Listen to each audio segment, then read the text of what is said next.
ሰላም ጤና ይስጥልን ተመልካቾቻችን ከአንከር ሚዲያ ዝግጅት ክፍል ያክብሮት ሰላምታችንን እናቀርባለን። ዜናዎችን ይዤ መጥቻለሁ። መሳይ መኮንን ነኝ። በዘመቻ አርበኛ አደማሊ በአምስቱ ኮሮችና በእዙ ልዩ ዘመቻ ከመከላከያ ሰራዊቱ ከውርጌሳ ከውጫሌ እስከ ገንፎ ጨፌ ያሉ ስትራቴጂካዊ ቦታዎችን ለቆ ወደ ደሴ ከተማ እየሸሸ መሆኑን የሚገልጽ መረጃ ባልደረባችን ፋሲል የኔዓለም በማህበራዊ ሚዲያው አጋርቷል። እንግዲህ በተለያየ መልኩ መረጃዎችን እየተቀበለ ያለው ፋሲል የተከታተለ ያለው መረጃ ያካፈለ ይገኛል። በአማራ ክልል የአብይ አህመድ አገዛዝ በዚህ ደረጃ ከፍተኛ ኪሳራ እየደረሰበት ካለ መጪው ጊዜ ምንድነው የሚለው ነው። እንግዲህ በዙሪያው ያሉ ሰዎች ቆም ብለው ሊያስቡ ይገባል። አብረው ከዚህ ሰው ጋር የታሪክ ባለዳ ሆነው መቀጠል የለባቸውም። በጊዜን ሰውዬ ማሰናበት ይገባቸዋል። በዙሪያ ያሉ ምናልባት ዛሬ እሱን በመፍራት እሱ የሚከተለውን የጥፋት መስመር ባለመቃወም አንዳንዱም በተወሰነ ደረጃ እየደገፉትም አብረው እንዳሉ እንሰማለንና ይሄንን ቆም ብለው ሊያስቡ ይገባል። አብይ አህመድ ነገ ማንንም ይዞ እንደማይሄድ ይታወቃል። ሁሉንም እዛም ተጠያቂ አድርጎ ወደ ሁለተኛ መኖሪያ አድርጎ ያዘጋጀው ወዳለው ወደ ተባበሩት አረብ ኤሚሬትስ ዱባይ ወይም አቡዳቢ የሚሄዱ ነገር እንዳለ ነው ከወዲሁ በብዙ መረጃዎች እየተረጋገጠ ያለውና የመጨረሻው ሰዓት ሲደርስ ቢያንስ እዚህ ላይ አሰላለፋችሁን አስተካክሉ። የኢትዮጵያ ሕዝብ ይቅር ባይ ነው። ነገ ከነጎዲያ ለሚፈጠረው የሰላም ሁኔታ ላይ ሁሉንም እንደየፍርዱ በፍርድ ውሳኔ የሚያገኝ ሊኖር ይችላል። ግን የኢትዮጵያ ሕዝብ ይቅር ባይ ነው፣ መሐሪ ነው። ይህንን አይታችሁ የኢትዮጵያን ሕዝብ ስቃይና መከራ ማሳጠር የምትችሉበት እድል ከደጃፋችሁ ይገኛል። የሰውዬ እየተሰበረ ነው፣ ወደ መቃብሩ እየሄደ ነው፣ ጀንበሩ እየጠለቀች ነውና አብራችሁ የዚህ ታሪክ ተጠያቂ እንዳትሆኑ በጊዜ ውሳኔ ወስኑ፣ አሰላለፋችሁን አስተካክሉ፣ ራሳችሁን ከዚህ አገዛዝ ነፃ አድርጉ የሚለው መልእክታችን ዛሬም ከፍ ብሎ የሚሰማ ይሆናል። እንግዲህ ዘውዱ ሌሎች አካላትን በተመለከተ ያነሳው ሐሳብ አለ። በተለይም የአማራ ፋኖ ብሔራዊ ኃይል ውስጥ ያሉ በጎጃም በጎንደር በሸዋ ያሉትም የደስታ መግለጫ እየላኩ ነው። በጋራ ድላቸው ነው በጋራ የተገዳጁ ያሉት መሆኑ ከምንም በላይ ሊያስደስታቸው እንደሚችል ነው የገለጹትና ይሄ ነገር መሬት ላይ ደግሞ ወደ ሸዋና ሌሎች አካባቢዎች የሚደገምበት ሁኔታ እንዲፈጠር ማድረግ አለባቸው።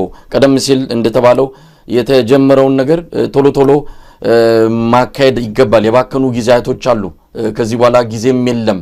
ይሄ አገዛዝ አንድ ቀን በተሰጠው ቁጥር ምን ያህል ጥፋት ምን ያህል አገሪቱ ላይ ቀውስ ያመጣ እንዳለ የተረዳንበት ሁኔታ ስላለ ጊዜ ሳይሰጡ ይሄንን የተጀመረውን የማጥቃት እንቅስቃሴ በሌሎች ቀጠናዎችም መደረግ ይገባዋል። መሰል ድሎች ከዚህ በፊትም ተገኝተዋል። ከዚህ ጋር በተያያዘም ጎጃም ላይ እናስታውሳለን። ደጋዳሞት የዛሬ ዓመት አካባቢ ከፍተኛ የሆነ ወታደራዊ ድል የተገኘበት ሁለት ክፍለ ጦር ሙሉ ከጥቅም ውጪ የወጣበትና አገዛዙ ለመጀመሪያ ጊዜ ከባድ ህመም የተሰማ ጥቃት የተፈጸመበትን የደጋዳሞቱን እናስታውሳለን። ጎንደር ላይ እንደዚህ በበርካታ አካባቢዎች ተመሳሳይ ወታደራዊ ግድሎች ተፈጽመዋል።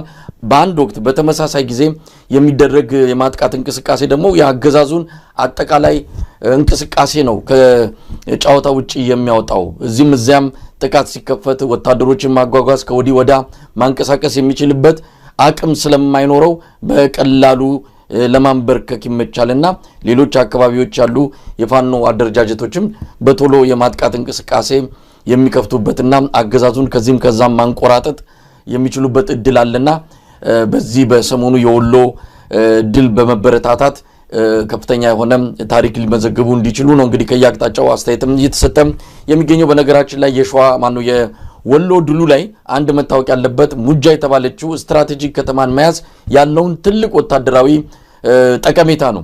ከዚህ አንፃር የሚገልጹ ወገኖችም አሉ።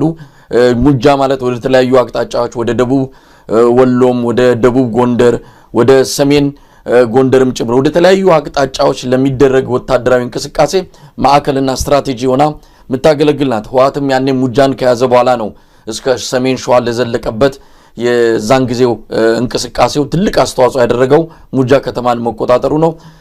የአብይ አህመድ ወታደሮችም እንግዲህ ላለፉት 2 ዓመታት ሙጃ ላይ ማዕከላቸውን አድርጎ ነው ወደ ላይም ወደ ታችም እያሉ ሲንቀሳቀሱ የነበሩት። ያንን አካባቢ ማጣት ለአብይ አህመድ ወታደር ለአብይ አህመድ ሰራዊት ትልቅ ኪሳራ ነው። ለፋኖች ደግሞ የበለጠ አቅም የሚፈጥርላቸውና ተጨማሪ ቦታዎችን እንዲቆጣጠሩ የሚያስችላቸው ነው። እንግዲህ ወልዲያ ላይ ያለውን ሁኔታ አሁን እዚህ ስቱዲዮ እስከገባንበት ጊዜ ድረስ የመጨረሻውን አላወቅንም።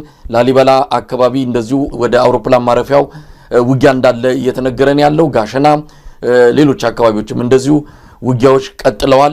የተጠናቀረ ሪፖርት ወደ ኋላ ላይ እንደምናገኝ ተስፋ እናደርጋለን። እንግዲህ ዘውዱ ያነሳውን ሐሳብ ጠቅለል አድርጎ ለማስቀመጥ ነው። የአብይ አህመድ አገዛዝ በአማራ ክልል ከወደቀ ቆይቷል። በተደጋጋሚ የፋኖ አመራሮችም እንደሚሉት አስክሬን ተሸክመን ነው የምንዞረው ብለዋል። አስክሬን መቅበር አቅቷቸው ነው አሁን ድረስ በዚህ ስርዓት ምክንያት በሚመጡ ቀውሶች የአማራ ህዝብ መከራውን እየበላ የሚገኘው።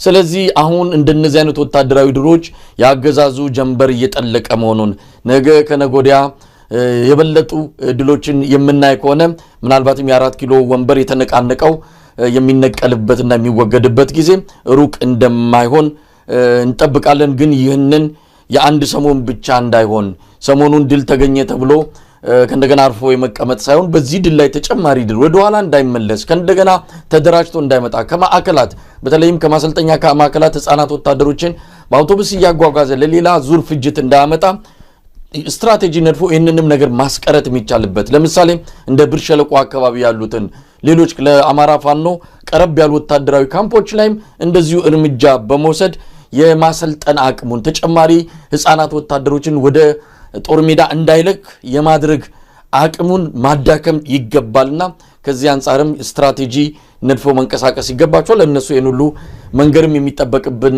አይደለም፣ ያውቁታል።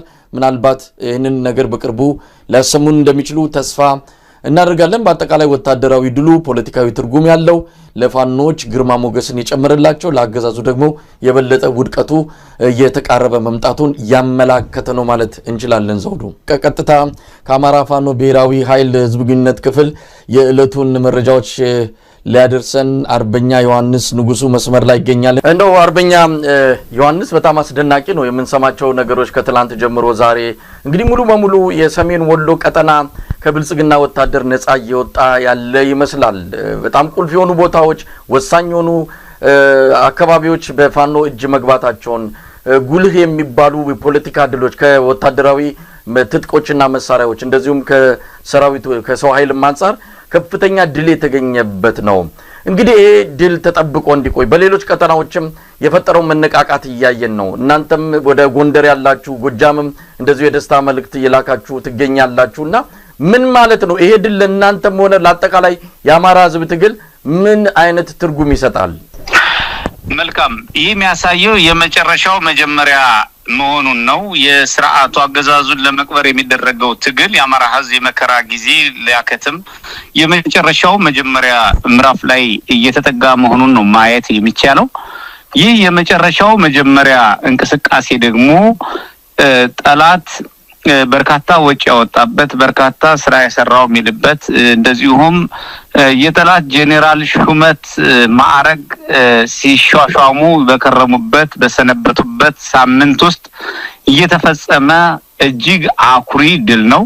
ይህ አኩሪ ድል በመስዋዕትነት ጭምር የተገኘ በመሆኑ ለሰራዊታችን መሪዎች በሙሉ ከፍ ያለ ምስጋና እናቀርባለን። እንደዚሁም ለህዝባችን እንዲሁም ለሰራዊታችን ደግሞ አጠቃላይ እንኳን ደስ ያላችሁ እንኳን ደስ ያለን እያልን ይህ የመጨረሻው መጀመሪያ እንቅስቃሴ ተጠናክሮ አገዛዙን አጠቃላይ ከኢትዮጵያ ጥላ ስር የማጽዳት እንቅስቃሴዎች ተጠናክረው እንደሚቀጥሉና አገዛዙ እንደሚገረሰስ የመጨረሻውን ብልጭታ የታየበት የአውደ ውጊያ ድል ነውና ምንም ለማለት የማያስችል ለመኮነን ለማጣጣል ለማድበስበስ ለማዋሸት ለማስተባበል እንኳን በማይመች ሁኔታ ሰቅዞ ሐቁን አፈርጦ ያስቀመጠ የአማራ ህዝብ የእውነት ትግል የኢትዮጵያ ህዝብ የእውነት ትግል ውጤት ነው። እንግዲህ ከወደ ምስራቅ አማራ ቀጠና ምኒልክ እዝ የታየው ቀደም ሲል ሁሉም ቀጠናዎች በቴዎድሮስ እዝ ባሳመነው ዝና በበላይ እዝ እጅግ አስደናቂ ተጋድሎች እየተደረጉ ቆይተዋል። አሁንም እየተደረጉ ይገኛሉ። በቀጣይ ተጠናክረው ይቀጥላሉ። የመጨረሻውን መጀመሪያ ተጀምሯል ማለት ይቻላል። አመሰግናለሁ። ምናልባት ዮሐንስ አሁንም አንድ ተጨማሪ ጥያቄ ይኖረኛል። እንግዲህ ገና ተጠናቆ ሁሉ ነገር የሚመጣበትም የመረጃ የምትሰጡበት መድረክ እንደሚኖር እጠብቃለሁ። ይሄ አገዛዙ በአሁን ሰዓት በከፍተኛ ደረጃ የፋኖ ትግል ተዳክሟል የሚል ፕሮፓጋንዳ እያሰራጨ ባለበት እነ አበባው ታደሰም ሰሞኑን በተለያዩ የአማራ ከተሞች የብልጽግና ምስለኔ አስተዳደር ባለስልጣናትን ሰብስበው ተዘጋጁ፣ ክልሉን ለእናንተ አስረክበን እንወጣለን፣ ለሌላ ግዳጅ መከላከያ ሰራዊቱ ስለሚፈለግ የሚል ነው። እንግዲህ እንዲህ አይነት ነገር ባለበት በቀላሉም አልገቡም፣ በቀላሉም የሚወጡበት ሁኔታ እንደሌለ የተረዱት ይመስላል። ነገር ግን በእንደዚህ አይነት ሁኔታ ክልሉን ለቀን ወይም ደግሞ በክልሉ ያለውን ዘመቻ አቁመን ለክልሉ የሰላምና ጸጥታ አካላት እናስረክባለን የሚል ነገርም እያነሱ ነው። ይሄ በዋናነት እንደ ድል መገለጫም እየተናገሩ ከዚህ በኋላ እኛ እናስፈልግም የአማራ ሚሊሻና ምንድነው አድማ በታኝ ይበቃቸዋል ለፋኖ አይነትም መልእክት እንዲሰራጭ የተፈለገ ይመስላልና እዚህ ላይ ምን ማለት ይቻላል? እየተመታ እየተደቆሰ ነገር ግን እያሰራጫለው ፕሮፓጋንዳ ህዝቡን በጣም የሚያሳስት እንደሆነ ነው የተረዳ ነው። ምን ማለት ይቻላል? መልካም ያው በሬ ወለደ ፕሮፓጋንዳ የማይሰለቸው የብልጽግና ተፈጥሯዊ ስሪቱ ነው። ይሄ ይታወቃል። ሆኖም ግን በነገራችሁ ላይ ሲገባ አስፈቅዶ አልገባም፣ ሲወጣ አስፈቅዶ ወይም ደግሞ በማን አለብኝነት ለመውጣት ይችላል ተብሎ አይገመትም። በየታየ ያሉ ወደ ውጊያ ባህሪያቸውም እንዳይወጣ እያደረጉ እየቆረጡ ለፍርድ መቅረብ ያለበት ለፍርድ እየቀረበ ነው። ዛሬም እንደምታየው የጦር መኮንኖች ናቸው፣ ኮሎኔሎች ናቸው እየተማረኩ ያሉ እየተደመሰሱ ያሉት። በዚህ ደረጃ ከፍ ብሎ ከፍተኛ የወንጀል ተሳታፊዎች ላይ ያነጣጠረ እንኳ እርምጃዎች ቀጥለዋል። ማለት በቁጥጥር ስር መዋል እንቅስቃሴዎች ቀጥለዋል። እንኳን ሰራዊቱን ይዞ ሊወጣ አብይ አህመድ ጀምሮ የቋጨው ግጭት ጀምሮ የቋጨው ውጊያ በኢትዮጵያ ውስጥ የለም። በሁሉም ውጊያዎች ተሳትፏል። ውጊያዎች አውዳሚ የሆኑ ግጭቶች እንዲቀጥሉ ከማድረግ ውጪ ቋጭቶት ሰላም አምጥቶ ልማት አምጥቶ ዘላቂ የሆነ መፍትሄ አምጥቶ የፖለቲካም ሆነ የወታደራዊ መፍትሄ ሰጥቶ የቋጫቸው አንዳችም አይነት ቦታ ግጭቶች በመላ ሀገሪቱ በበርካታ የሀገሪቱ ክፍል የተደረጉ እንደሆኑ ይታወቃል ባለፉት 6 እና 7 ዓመታት። ሆኖም ግን የቋጫቸው ሙሉ በሙሉ የተቋጩ ጉዳዮች የሉም።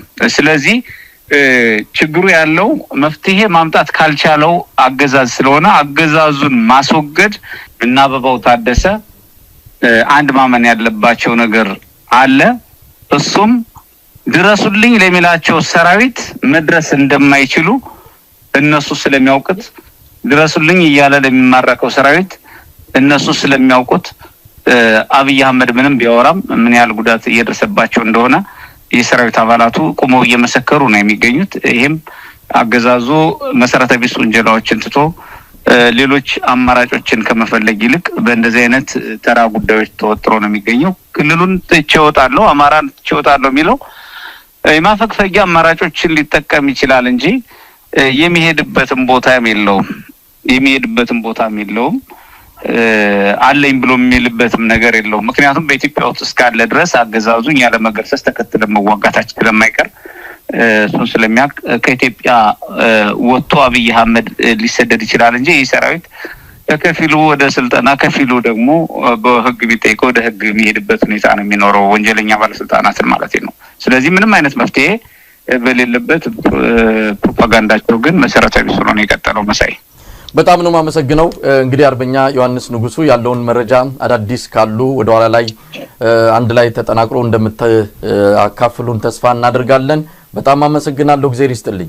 ዘውዶ ወደ አንተ ለመለስ። እንግዲህ አርበኛ ዮሐንስ ንጉሱ እንደገለጸልን ከሆነ በርካታ ድሎች ነው የተገኙት። ቀደም ሲል መረጃውንም አቅርበን ስለነበረ ንጉሱ በተወሰነ ደረጃ ዝርዝር አድርጎና አንዳንድ አስተያየቶችን አክሎበት ነው ያቀረበልን። ከምንም በላይ የአብይ አህመድ አገዛዝ አማራ ክልል ላይ ለምስለኔው አስተዳደር ስልጣኑን አስረክበን ወይም ደግሞ የጸጥታና ሌሎች ጉዳዮችን ኃላፊነት አስረክበን ወደ ሌላ ግዳጅ እንሄዳለን የሚለውን በተመለከተ የትም የሚሄዱበት የለም፣ ከአማራ ክልል ቢወጡ ከኢትዮጵያ እስኪወጡ ድረስ እንከተላቸዋለን ብሎ የገለጸበት ሁኔታ ነው ያለውና በእርግጥም የአማራ ፋኖ ትግል በአማራ ክልል ብቻ ተወስኖ የሚቀራለም ከሌሎች ኃይሎች ጋር በመነጋገር ይህ ስርዓት ከኢትዮጵያ ገጽ ላይ እስኪጠፋ ድረስ የሚቀጥል እንደሚሆን ይጠበቃል። ዘውዱ ምናልባት በአርበኛ ዮሐንስ ንጉሱ ላይ ያለ አስተያየት ምንድነው?